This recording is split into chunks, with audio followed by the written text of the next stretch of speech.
Assalamualaikum warahmatullahi wabarakatuh. Pada kesempatan ini, kami dari kelompok 7 akan membahas tentang demonstrasi sampling audit dalam pengujian substansif.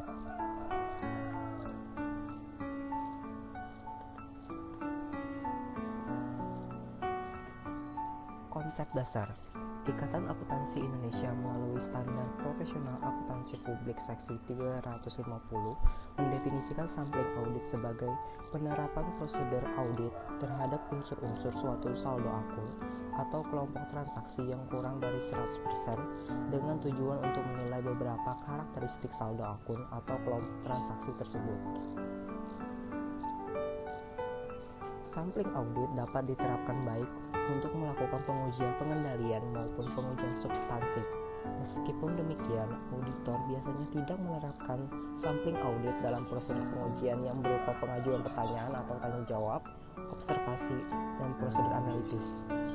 Sampling audit banyak diterapkan auditor dalam prosedur pengujian yang berupa jaminan, catatan, dan konfirmasi. Sampling audit jika diterapkan dengan semestinya akan dapat menghasilkan bukti-bukti audit yang cukup sesuai dengan yang diinginkan standar pekerjaan lapangan ketiga.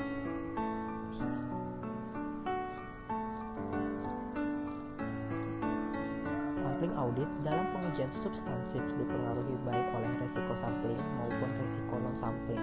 Resiko non-sampling yang berkaitan dengan pengujian substansif adalah resiko keliru menerima dan resiko keliru menolak. Pendekatan sampling statistik ada dua. Yang pertama, sampling probabilitas proporsional dengan ukuran atau PPU.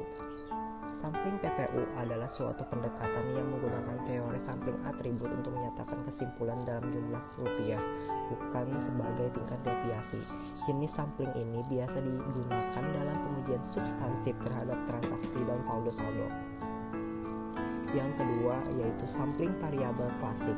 Dalam melaksanakan pengujian substansif, auditor biasa menggunakan pendekatan sampling variabel klasik.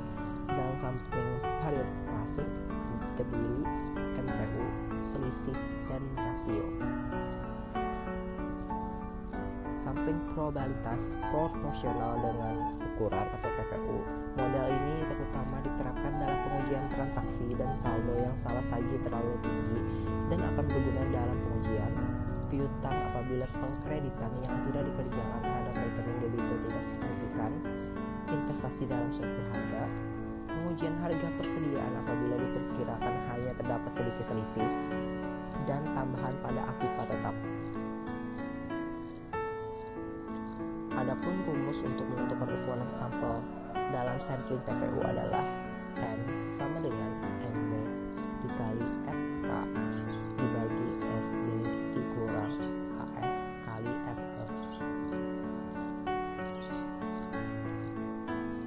Besar jumlahnya nilai buku mempunyai pengaruh langsung terhadap ukuran sampel, yakni semakin besar nilai buku yang diuji, semakin besar pula ukuran sampelnya.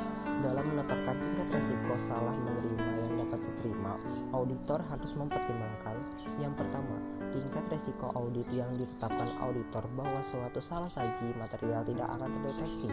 Yang kedua, tingkat resiko pengendalian yang ditetapkan. Dan yang terakhir yaitu hasil pengujian detail dan prosedur analitis. Sampling variabel klasik. Sampling variabel klasik memiliki keuntungan dan kerugian dalam penggunaannya, yaitu sebagai berikut. Keuntungan yang pertama, jika diperlukan sampel mudah diperluas bila dibandingkan dengan sampling PPU. Keuntungan kedua, saldo nol dan saldo biasa tidak memerlukan rancangan khusus. Yang ketiga, apabila terdapat perbedaan besar antara nilai audit dan nilai buku, tujuan auditor akan dapat terpenuhi dengan ukuran sampel yang kecil dibanding dengan sampling PPU. Adapun kerugiannya yang pertama, sampling variabel klasik lebih kompleks daripada sampling PPU. Umumnya, auditor membutuhkan bantuan komputer untuk merancang sampel yang efisien dengan mengevaluasi hasil sampel. Kerugian yang kedua yaitu untuk menentukan ukuran sampel, auditor harus memiliki estimasi atau standar deviasi dari berbagai karakteristik dalam populasi. Sampling non-statistik dalam pengujian substansif. Ada dua metode yang lazim digunakan untuk memproyeksi salah saji dalam sampling non-statistik. Yang pertama, membagi jumlah total rupiah salah saji dalam sampel dengan bagian dari total rupiah dalam populasi yang termasuk dalam sampel. Yang kedua yaitu mengalihkan rata-rata selisih antara nilai audit dengan nilai buku dari unsur-unsur sampel dengan jumlah unit dalam populasi. Sekian dari kami, terima kasih.